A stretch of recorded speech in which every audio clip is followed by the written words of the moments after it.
Okay, let's grab our seats. Good evening. My name is Ron. I'm an alcoholic. Good to see everybody out in force here. Don't forget, Food and Fellowship starts at 8 p.m. and the speaker goes on at 8:30 p.m. We do that each week. If you're still talking, please be silent. Yeah, we got a wild crew tonight. Okay, real quick. I guess you guys know we have a YouTube page where speakers are put on there. It's a really good resource. We also have a Facebook page, right? Keeps us connected in our group. But not only that, connects AA up and down the East Coast, sometimes around the world with some of the great Zoom meetings and other workshops and recordings. So I always say, if you're bored in AA, you're doing it wrong, because today, with all the technology we have, it's a great resource. So join that group. It's the Conscious Contact Speaker Group at Doylestown. Same thing with our Facebook, our YouTube page. It's a great way to listen to this stuff if you miss it, especially if you hear a speaker. I don't know about you guys, but I'm a big fan of recorded talks and all that, so I can hear it over and over again. Somebody speaks for an hour, and I don't know about you, but I sit there and I go, oh, I'll remember that. I'm going to remember that. And then after we say the Lord's Prayer, I'm like, what was I going to remember? And that's the beauty of recorded talk. But anyway, we have a fantastic speaker and an even more fantastic chairperson. Let's welcome Kara up here and have some fun.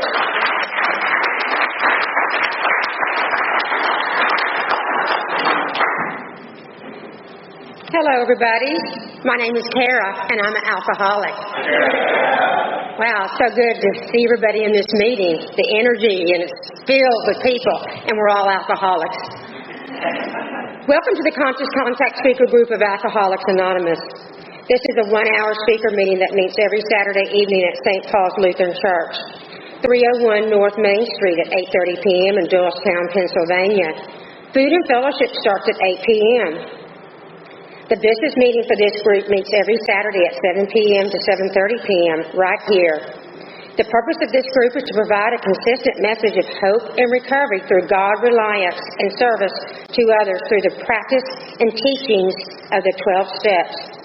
We record all speakers so that others may benefit from their message of recovery. If you wish not to be recorded, simply ask. This is an open meeting of Alcoholics Anonymous. The group would like to welcome everyone, especially newcomers. Is there anyone new or from out of town that would like to introduce themselves? Please raise your name, first name only.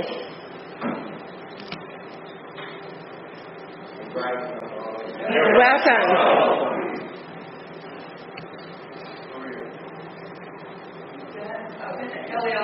Welcome, Kelly. Rick, welcome. Welcome, everybody. The Conscious Contact Speaker Group encourages sponsorship.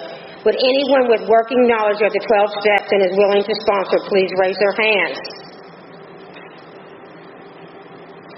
Are there any announcements for the good of AA? We have meeting lists and big books on easy terms. Please see me or any home group member after the meeting. If you cannot afford a big book, the Conscious Contact Speaker Group will give you one at no charge. Anyone willing to make donations for the purpose of big books and CDs to help those who cannot afford them can put donations in the jar on the table marked in the back, CDs and donations. If you would like a CD of any speaker, past or present, see me or any home group member before or after the meeting.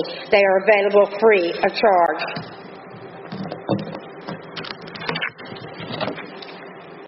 Now, I'd like to bring Sherry up and read the AA preamble. Let's give Sherry a warm welcome. Woohoo!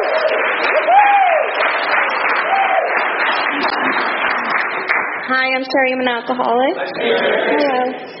Alcoholics Anonymous is a fellowship of men and women who share their experience, strength, and hope with each other, that they may solve their common problem and help others recover from alcoholism. The only requirement for membership is a desire to stop drinking. There are no dues or fees for AA membership. We're self-supporting through our own contributions. AA is not allied with any sect, denomination, politics, organization, or institution. Does not wish to engage in any controversy, neither endorses nor opposes any causes. Our primary purpose is to stay sober and help other alcoholics achieve sobriety. I've asked Megan to come up and read the AA 12 Steps of Recovery.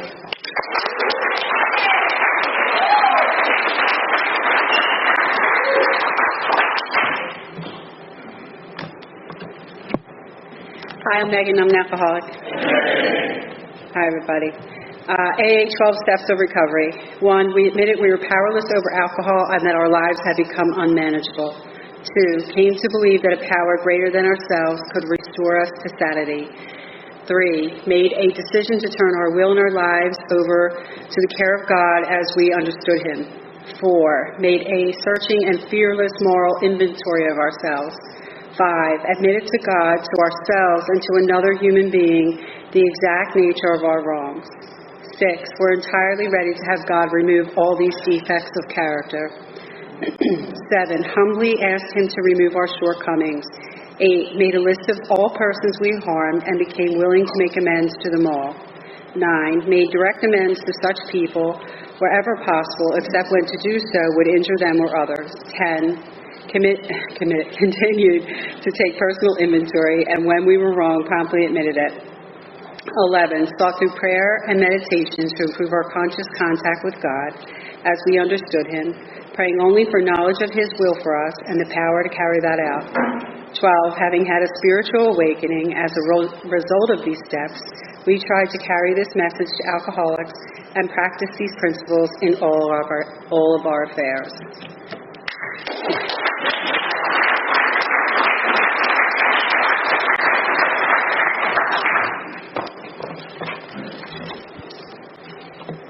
The seventh tradition states every AA group ought to be fully self-supporting, declining outside contributions. At this time, I would like to pass the basket. We have no dues or fees. We have expenses. This group provides many services. Your donations cover rent, big book CDs, events and workshops, etc. There is absolutely no smoking on church property. Please take a moment to silence all cell phones and limit movement during the meeting to avoid distractions.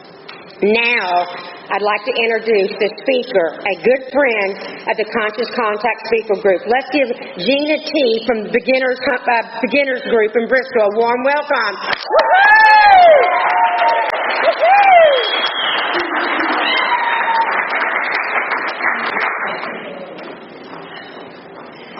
Whew, there's a lot of people here. I'm really nervous. So my name is Gina. I'm an alcoholic. My sobriety date is November 30th, 2007, and my home group meets Monday nights. It's Bristol Beginners down at Bristol Oxford Valley Road. And I have a sponsor. She knows she's my sponsor, and I sponsor other women. What it was like for me, I'm born and raised in Philly, and I'm a middle child. I had an older sister, younger brother. And I was probably the only thing that was a tornado in my household. My parents divorced when I was about 5. And the only attention I ever got was negative attention, so I just would, you know what I mean, continuously have it. I was always in trouble. If I went to school and the teacher said, sit down, I stood. I battled with authority all the time.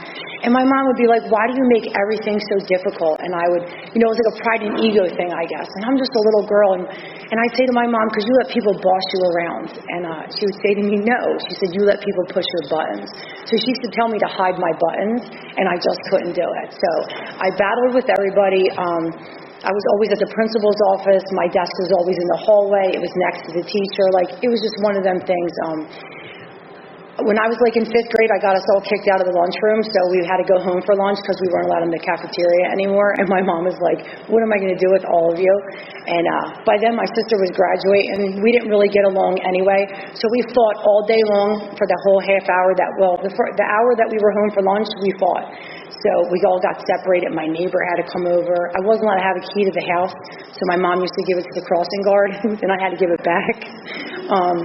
So it was just, we would go to my dad's house on the weekends, and my sister was 2 years older than me, so if we were going out, my dad would say, if you're going to go out, you have to take Gina with you, which would totally infuriate her, because she hung out with an older crowd, and she had to take her little sister.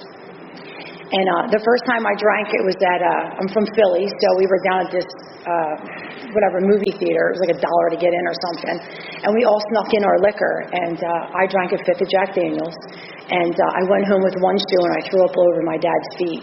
And the only thing that I learned is that me and Jack Daniels don't get along, and I probably should try something different. But I thought it was the best time ever, right? I was funnier, I was prettier, the boys liked me, all of them things. It took me out of me, and it made me feel, I don't know, I always fit in with everybody, but it made me feel like I found a home, if that makes any sense. And so I just continued it. So I thought like everybody in 8th grade figured out how to do chores, and save their money to go drink at Jungle Juice parties. And lo and behold, it was the only people that I hung out with. Because, as the alcoholic, we find people that are just like us, and then we think everybody's like us. Well, I convinced myself they are. And it was always like, if you didn't drink like me, then I didn't hang with you. Like, I found different crowds, and I would go with people. And I would be out, like, after hours and later times with people that, like, I really didn't know, but my friends were done drinking, so I had to go find another crowd that was going to go drink later on, I had, like, I used to hang on different corners down in Philly on Tarsdale Avenue, and my parents were like, you're not allowed on this corner. And I was like, okay, you know how well I do at directions. And so there was like a house of boys that lived the second house in from the corner, so I got me a boyfriend that lived on that corner, so that gave me a reason to be there. And that relationship was, I was like 14, I think he was like 19, turning 20. My parents were ready to have a heart attack. But my mom and dad were like, if we tell her no, she's going to find a way to do it, so we're just going to see how this goes. And we drank together. We were like extremely abusive to each other. And in my sick head, if I wasn't with him, then who was I? Because he was like my whole world. Like, my codependency was glaring.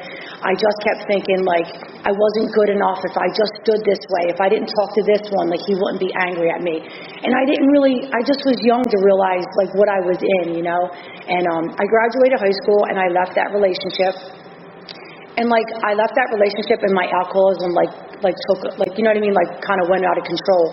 I, would drink all day long, and if I wasn't drinking, I was out robbing and stealing all day.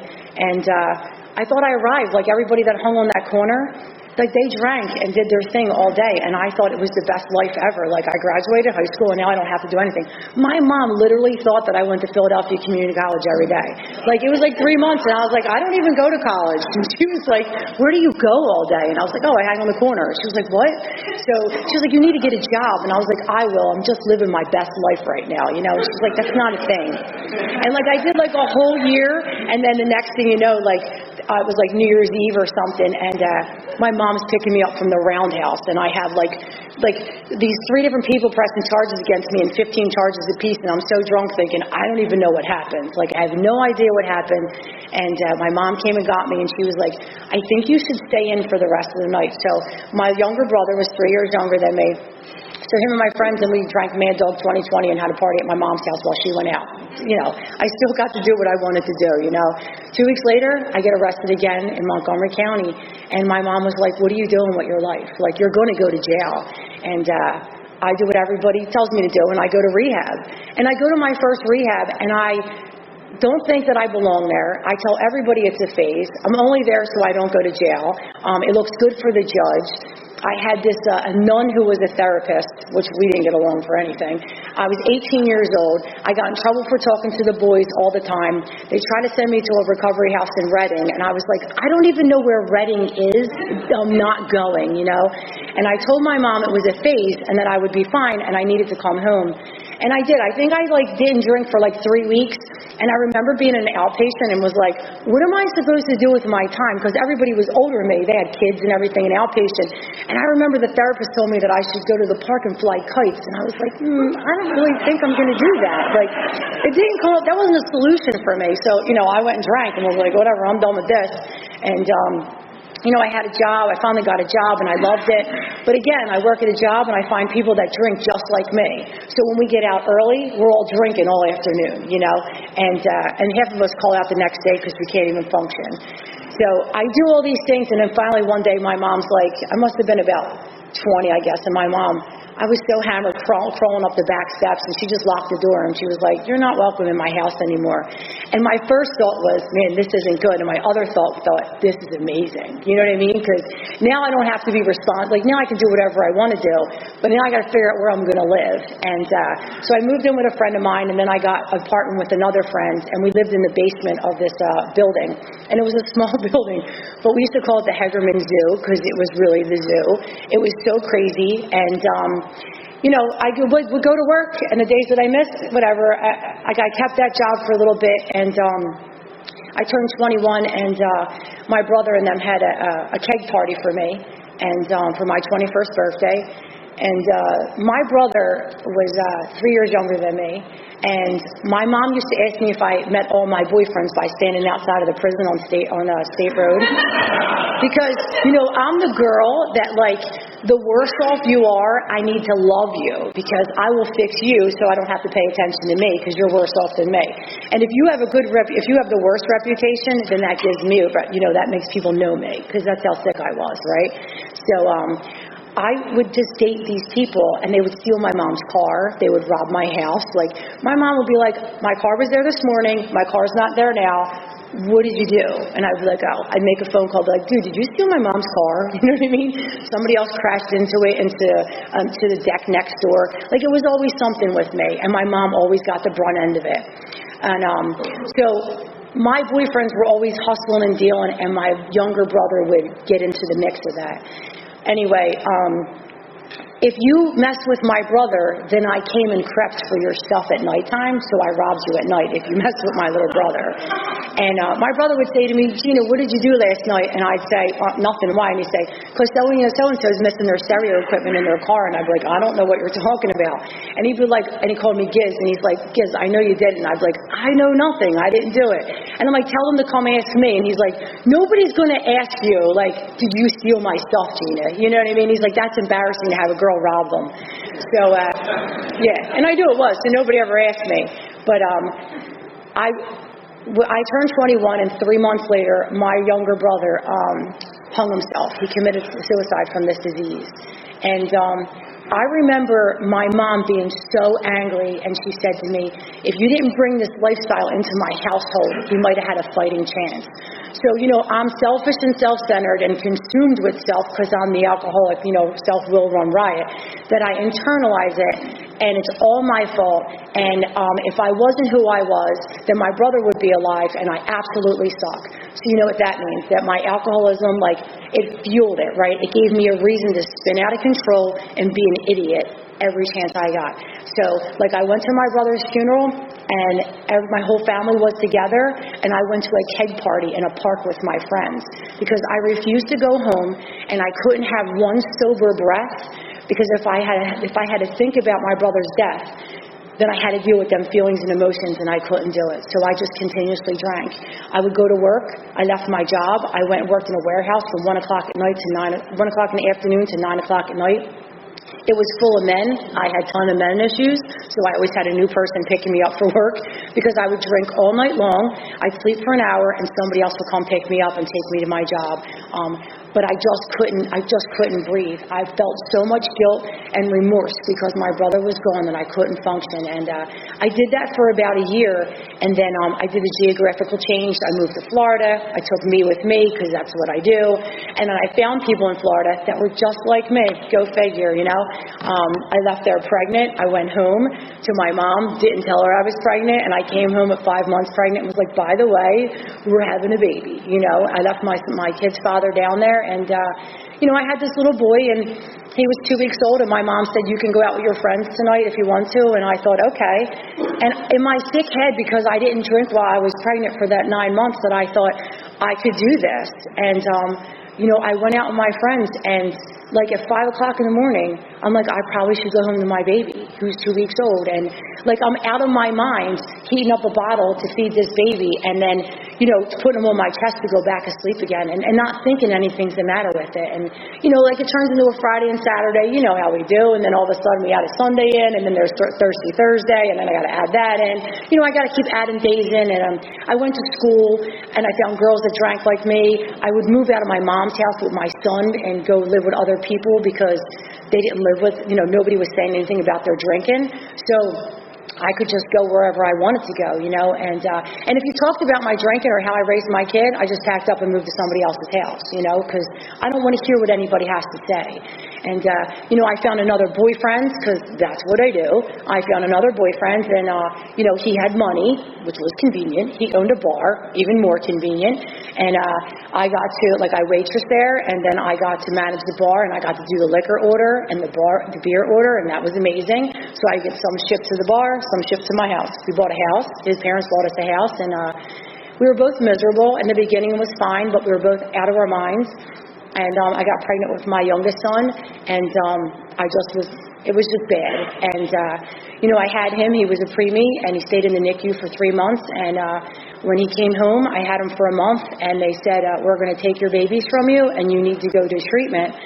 And I said, okay. And they sent me down to 52nd and Market, which was a lovely place. And I went to this rehab, and I went there full of resentment, and I was angry at everybody, and it was everybody else's fault except mine. And I missed my kids, and I was just fueled. And so I do what I always do, and I find me a new boyfriend, because that works for me, right? And I had the pick of the litter there, so I got me a really good one, a really, really good one. I did.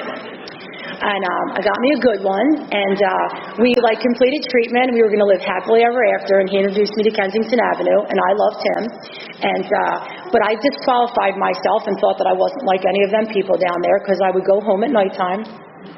And I remember family court said you have to go to treatment, and I was like, I'm going to be 30 in 2 weeks. Do you think we could hold off? And the judge was like, no, you'll be dead by then. I'm like, I won't. It's going to be fine. I've been doing this for a while now. We're good. And he was like, you're going to treatment today. And I did. And I went to that treatment, and I told everybody I was there because the judge told me to be there, and I didn't have a problem. And yeah, I didn't do anything I was supposed to. I got me another boyfriend in that rehab too. Didn't tell the one at home. Yeah.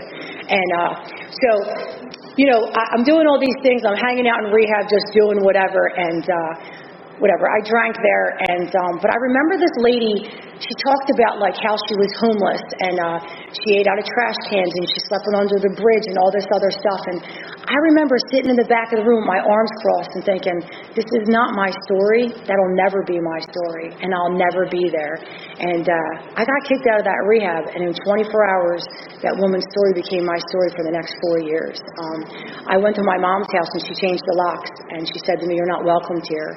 So I didn't know what else to do. I called my youngest son's father up, and I went there, and then we went to Kensington, and then I just didn't leave. I stayed out for 4 years. The only reason I wasn't there in Kensington is because I was either in the hospital with pneumonia, because I was really good at getting pneumonia, or I went to rehab, or I had to sit in jail for 30 days. That's what I did. But the sick part of me, that part of your disease, because this is the disease that convinces you that you don't have one on a daily basis, right? So it's just in my head. I kept thinking, I'm going to figure out how to rent a room and be successful and still be Kensington Ave. You know what I mean? To still drink and do my thing. And I convinced myself, because I couldn't admit that I was powerless, because to me that made me feel really weak. And I kept trying to figure out a way to be successful, to be able to drink and do what I wanted to do, and figure out how to do this, right? And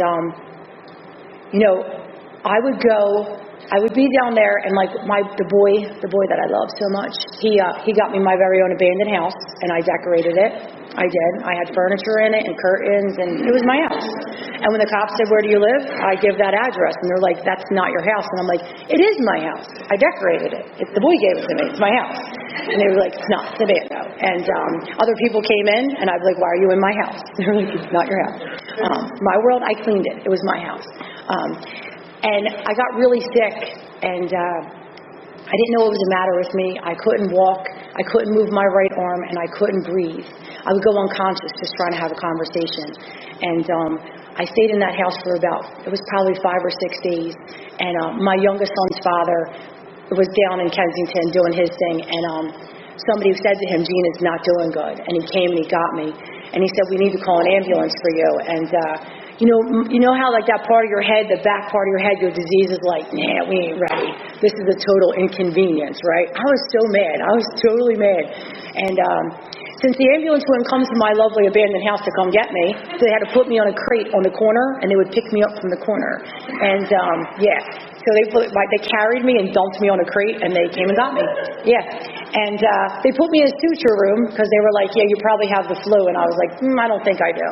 So I remember calling my mom, probably the 15th time that I called her, because I had pneumonia. And I called her from the hospital, and she hung up on me. And I was like, okay. And so my son's father was with me. And my feet and my hands were blue. And he's like, there's something the matter with her really bad. the next thing you know, I woke up at Temple University 2.5 weeks later, and my whole family was around me just crying, and there was people praying over me, and I was like, then I would go back to sleep again. And they told my parents that while I was sleeping that I would die within 72 hours because I had 3 different types of pneumonia in my lungs, and I had a heart infection that was eating away at all of my organs. And that if this medicine didn't work, that I was going to die. And the only thing that I could think of was that when I opened my eyes, whoever was sitting next to me, I asked them if they had any alcohol. And my mom and dad were like totally devastated. And in my head, I kept thinking, I don't know why you don't understand me, and I didn't understand me either, you know?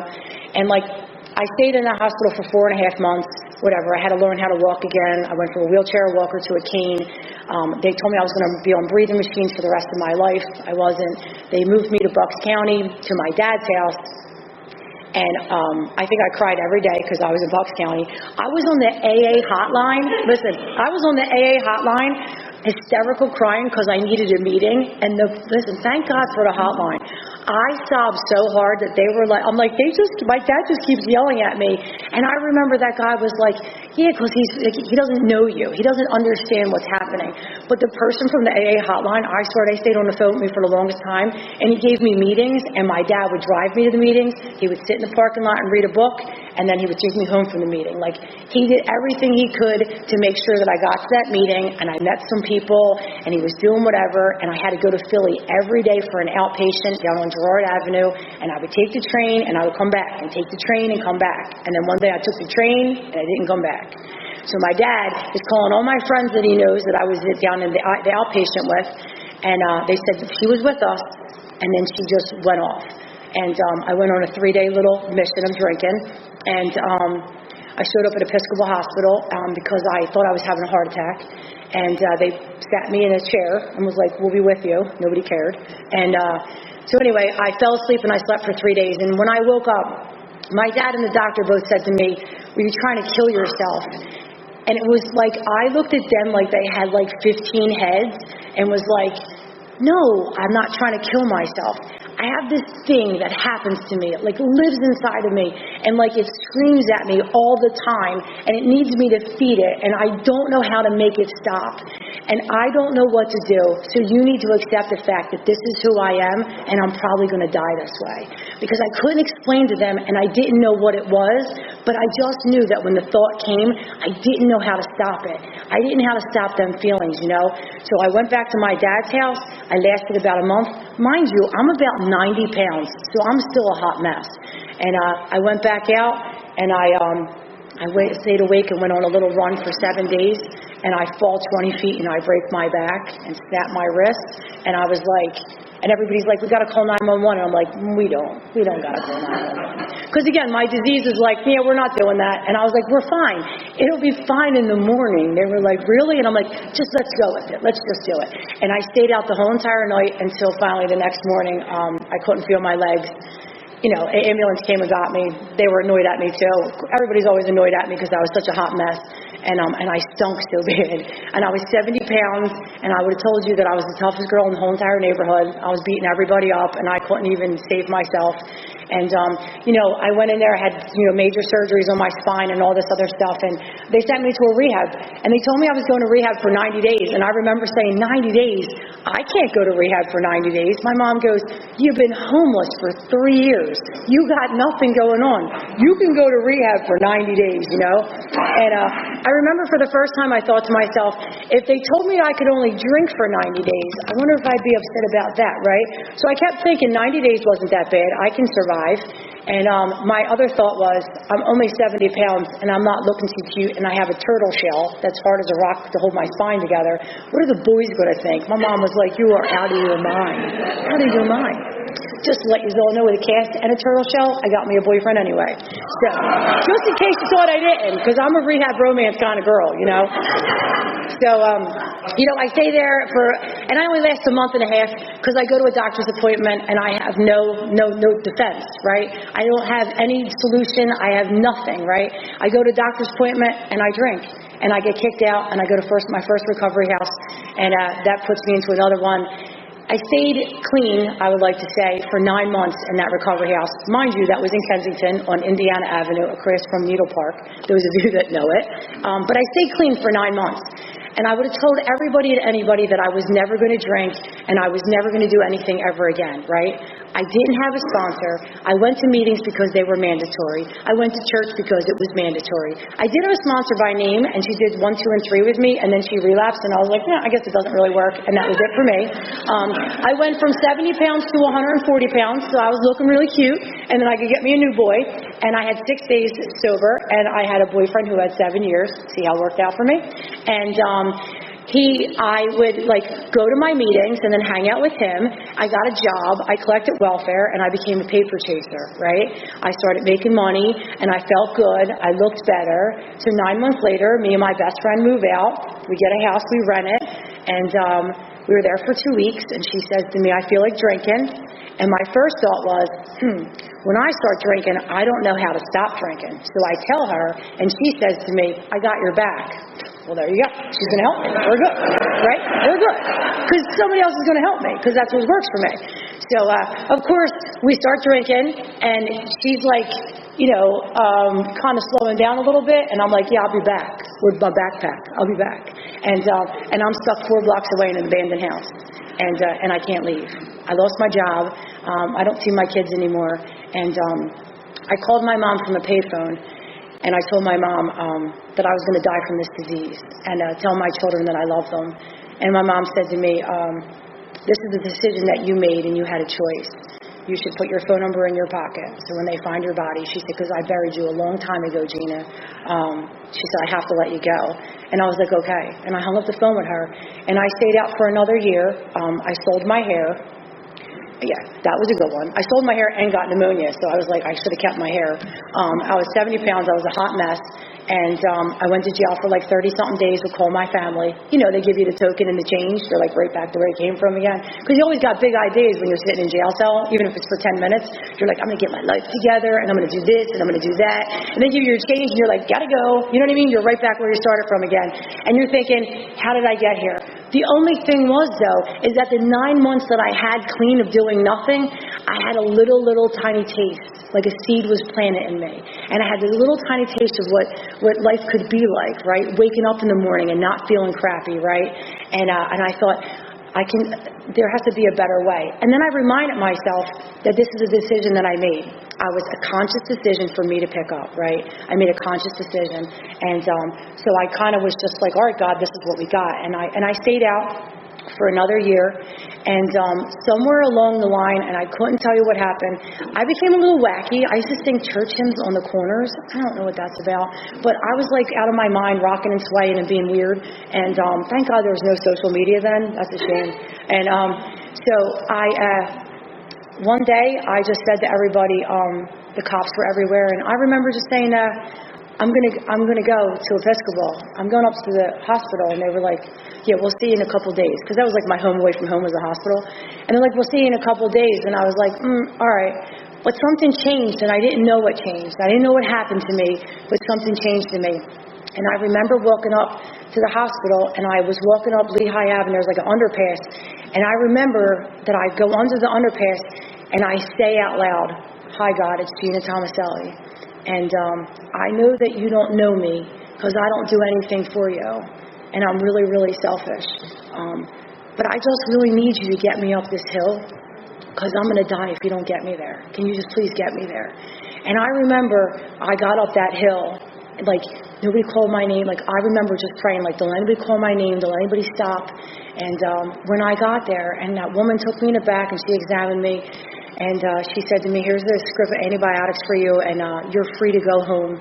And it was the first time in my whole life that I ever said to somebody, I don't have a home, and I haven't had a home in 4 years, and I'm dying. Can I please go upstairs to crisis? Can you please help me save my life? And then I looked around and thought, who said that? Because it was never me that was going to ever ask, right? And they said, God, it could and would if you were sought, right?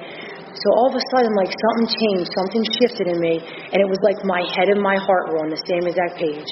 And I finally could take a breath and thought to myself, man, it's going to be okay. I'm going to be okay. And I did. I sat in that chair, for 24 hours, and he sent me to a detox for 5 days, and the welfare insurance said I had a better chance of getting hit by a bus, and they weren't paying for my treatment, which I understood. I was like, I get it.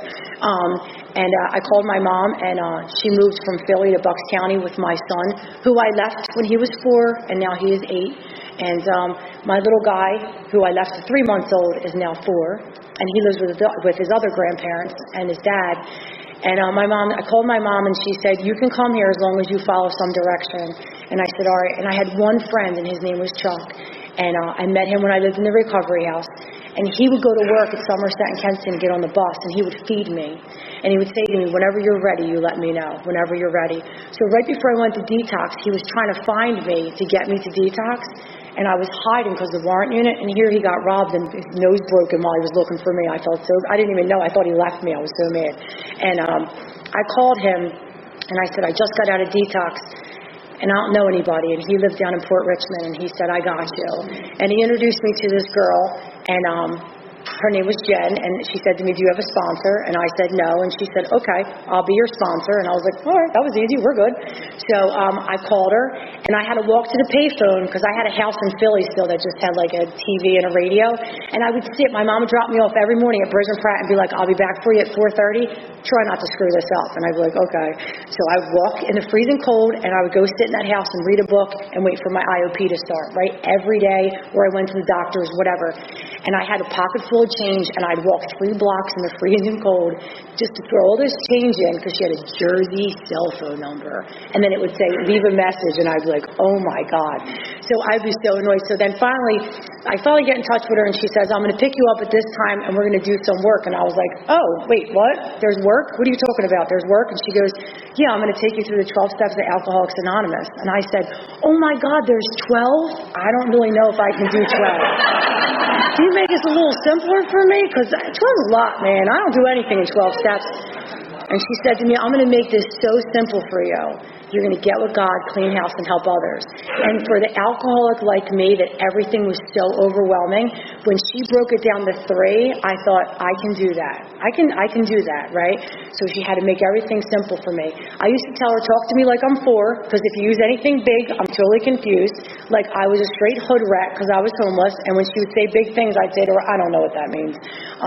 I was 33 years old. My mom used to have to remind me to get a shower. She'd be like, did you get a shower? I'd be like, I'm going, right? My son, my mouth was so bad that I had to learn how to be mindful.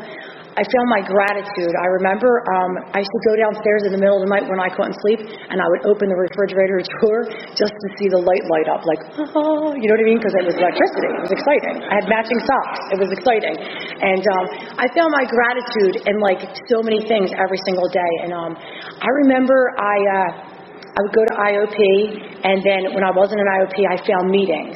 And I would be on the L, going to different meetings.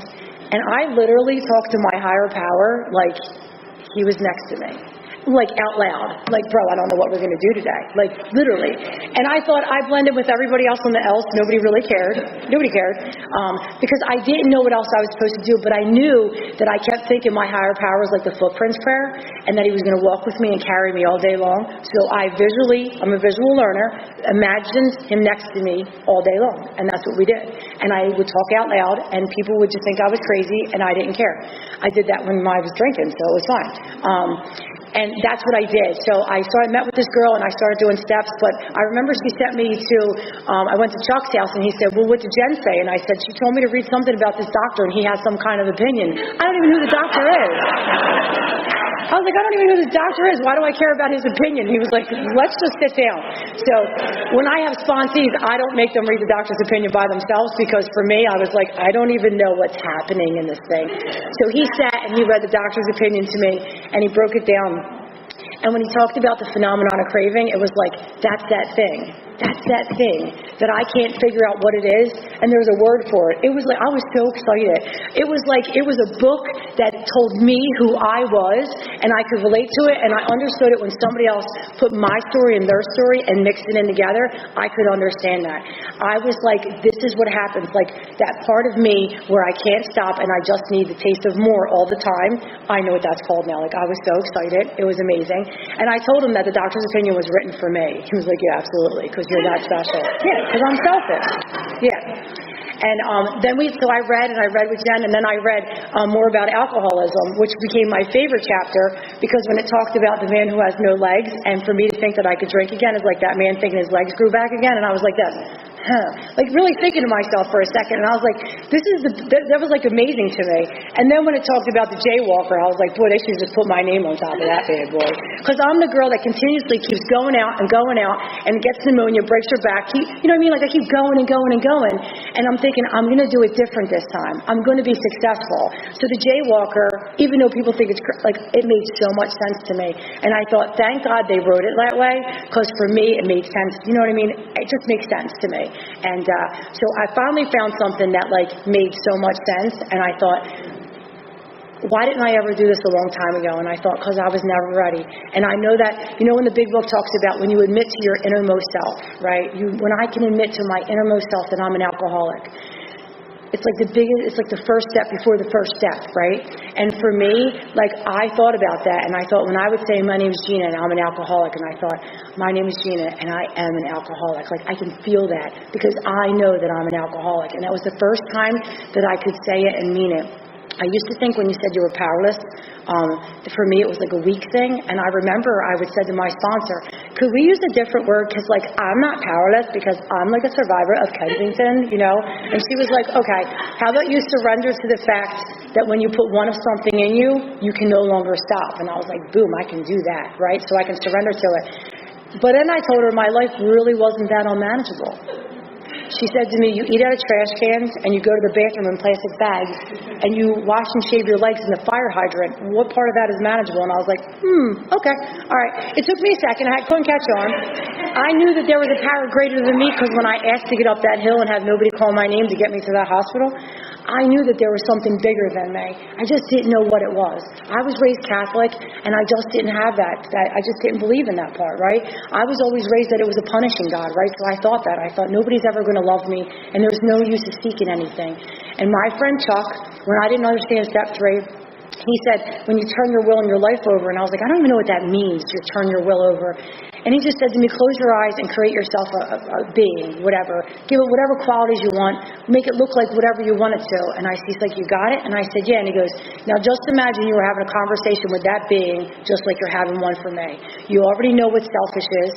You already know what unselfish is. You know what comfortable is, and you know what uncomfortable is. Everything that is selfish and comfortable, Gina, is yours. When you step out of that and you're unselfish and uncomfortable, he's like, that's your higher power. So you know what right and wrong is. So when you can't make a decision, so there I am. I don't know which one we should do. This is me on the L. Should I go this way or should I go that way? What should we do? And when I would really think about it, I already knew what my motives were, right? It was about checking my motives.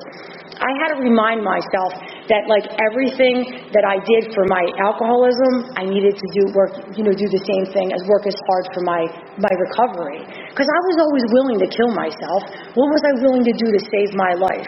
So like I started hanging in the recovery houses because I didn't have anybody. I had one person. I had Chuck and Jen. That was it. And they didn't even live near me.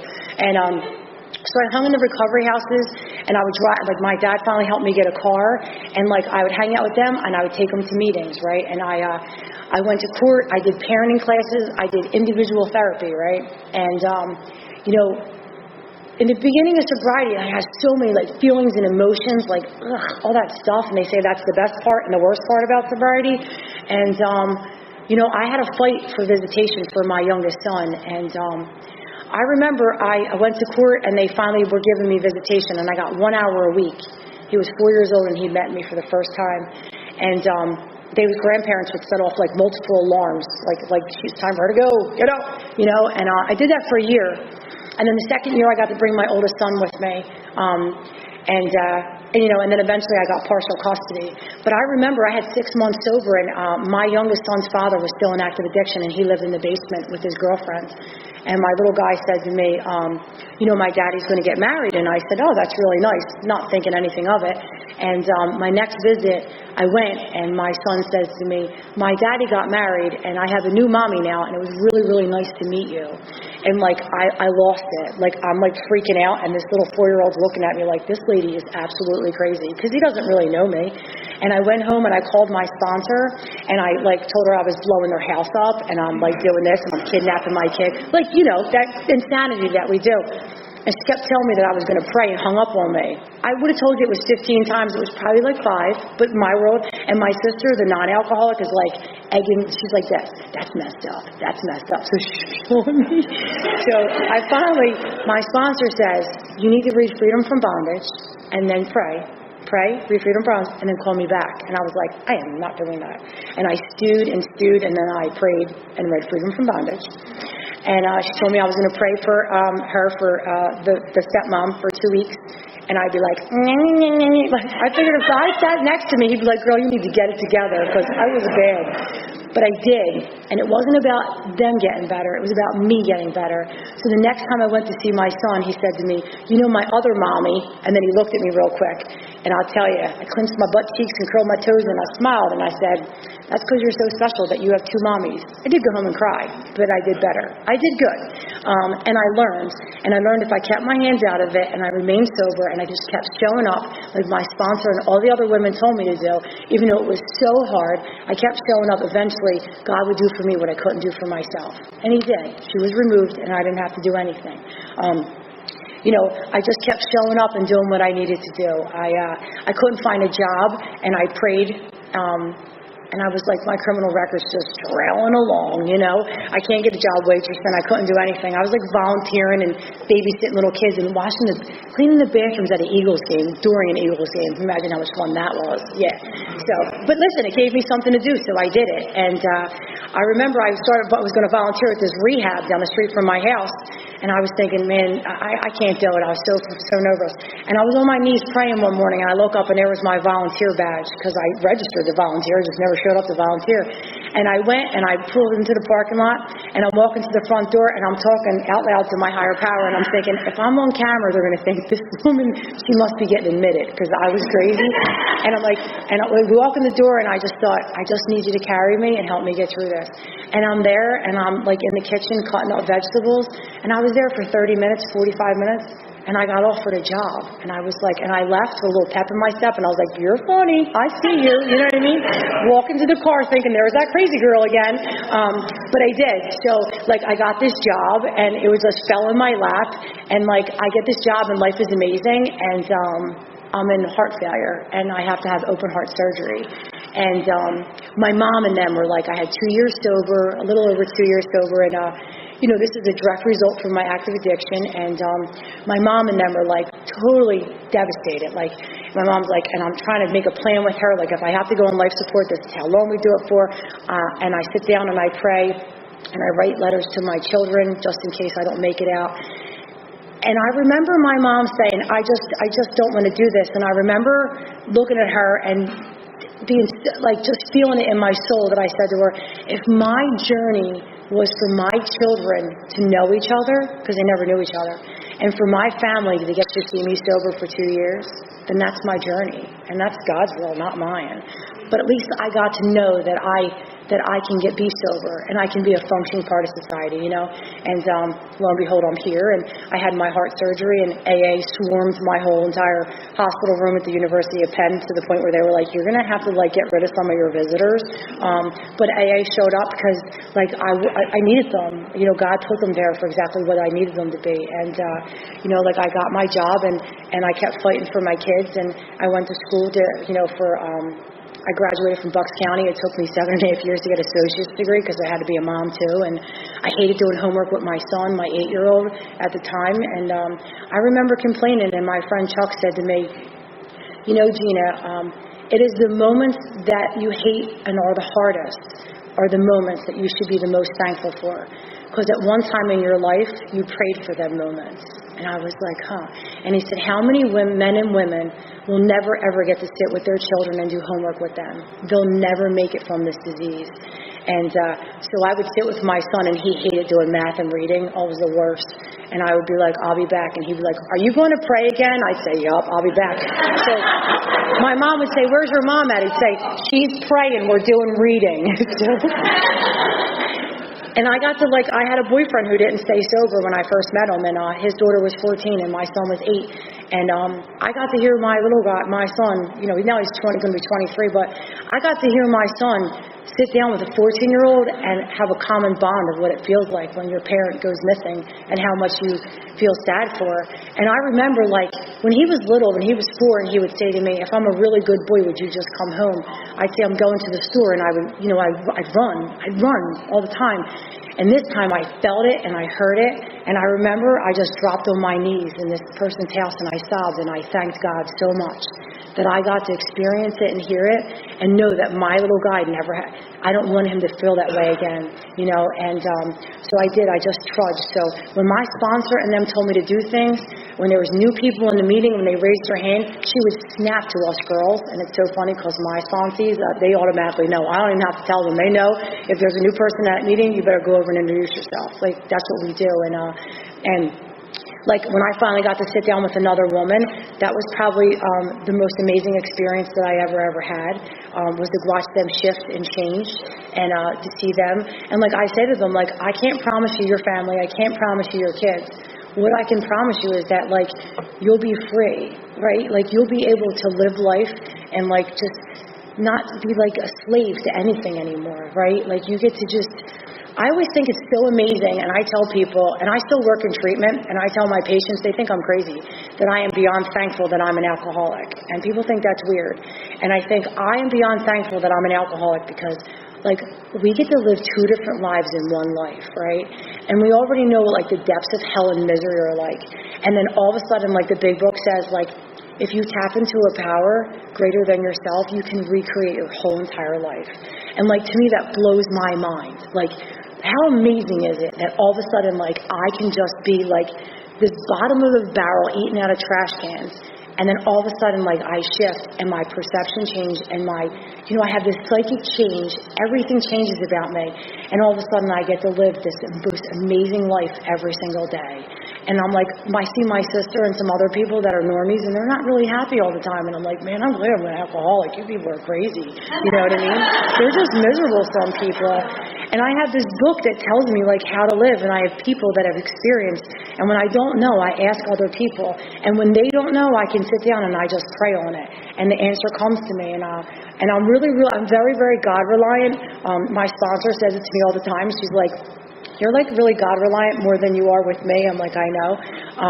My dad got really sick over the summer, and he passed away on September 1st, and I remember, in the hospital room, my dad was so you have 14 years now, and he goes, I think that you're okay, right? And I was just for today, Dad, we're good. He was okay.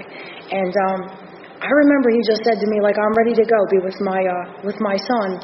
And I remember saying to him, you know what, it's whenever they're ready for you, they'll come for you.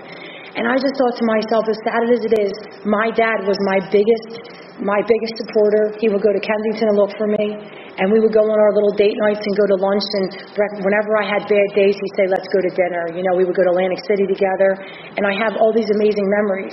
And that's only due because God and Alcoholics Anonymous. Because if I didn't get sober, I wouldn't have never been there for anybody, and I just think to myself, I got to be there for him when he needed me the most, because he was always there for me, and that is truly, truly a blessing. And when I first came around, there was a speaker, and they said, many are chosen, few will stay. And I remember sitting in that seat, and he said, you guys, we've all been chosen. Now, what are you willing to do to stay? And I remember, to me, that made me feel like a badge of honor. It wasn't that I earned my seat. It was that I was plucked from the misery of hell, and I was brought here, and somebody taught me this brand new, amazing new way of life. And it was only because I tapped into something bigger than me, and I believed in everybody in this room. I used to think that I couldn't get up and go to the bathroom and get coffee because you would all look at me, and my sponsor informed me that I would be rocking and swaying and tweaking and out of my mind. And she said, honey, people have always been looking at you and talking about you. You just weren't alert enough to know it. And I was like, oh, okay.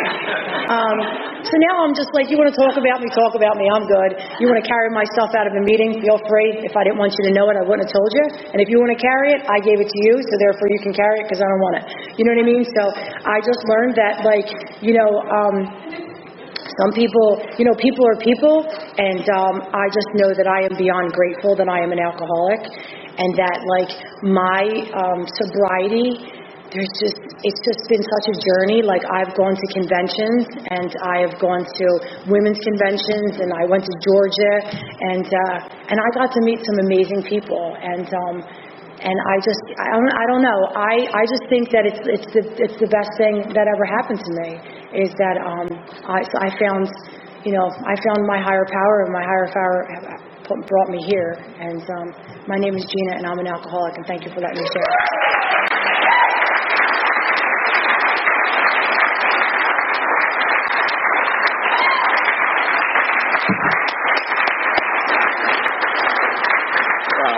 Powerful message of hope and recovery. You make me laugh. You make me cry. I mean, you gotta love AA. Our speakers come here at their own time and expense. It's customary for us to form a line and thank them personally, because it means a lot to them, and also to get those connections. And we have a big book study. If you're struggling, if you're suffering sober, I don't know about you guys, but that's usually my MO, is that you separate me from alcohol and I get worse, not better.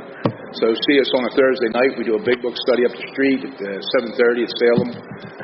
We can go line by line. We try to, that book comes alive when we're around each other and other people that can bear witness like that. This is where I was, and this is where I am today.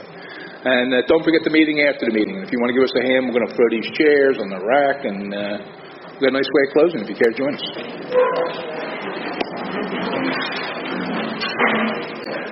Take a moment of silence, do with it what you like, and if you care to join us, we will end with the Lord's Prayer.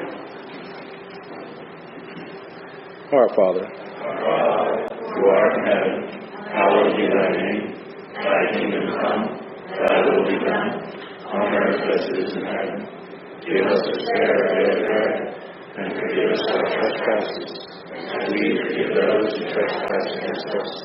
And lead us not into temptation, but deliver us from evil. Thine is the kingdom, the power, and the glory, forever and ever. Amen. Keep coming back.